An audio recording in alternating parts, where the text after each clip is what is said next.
ఓర్ని కండ్ల మంటల అనుభవే కదరా.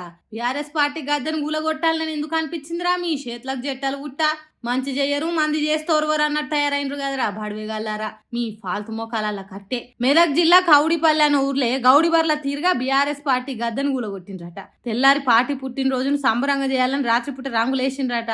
గులాబీ రంగు కాగితాలు గద్దెకేసిన రంగులు చూసే వరకు కొందరికి కండ్లల్లో కారం కొట్టినట్టు అయింది కావచ్చు. రాత్రికి రాత్రే రాక్షసుల తిరుగా గద్దెనిగో ఇట్లా చింద్రం చేసిండ్రు. ఇది ఖచ్చితంగా కాంగ్రెస్ పార్టీ వాళ్ళు చేసిన పని. జనానికి చెప్పిన హామీలు ఇచ్చే బుద్ధి ఎట్లాగో లేదు కాబట్టి ఇట్లా గులాబీ పార్టీ గద్దెలు కూలగొట్టిండ్రని బీఆర్ఎస్ పార్టీ వాళ్ళు అంటుర్రు. గుండాల తీరుగా జెండా గద్దెను కూలగొట్టిండ్రు. ఈ తెలుగు ఏదో పబ్లిక్ మేలు చేసుట్లా సర్కార్ పథకాలు గరీబోలకు ఇచ్చుట్లుంటే మంచిగుండు. ఇవేం బల్పు పనులురా బట్టెవాస్ బడివేగాలారా అందిడుతున్నారట బీఆర్ఎస్ పార్టీ వాళ్ళు. ఉత్తదిట్టుడే కాదు పోలీస్ స్టేషన్లలో కేసులు పెట్టి జెండా గద్దెను కూలగొట్టింది ఎవరు కనిపెట్టి గట్టిగా అరుచుకోవాలని కోరిండ్రట.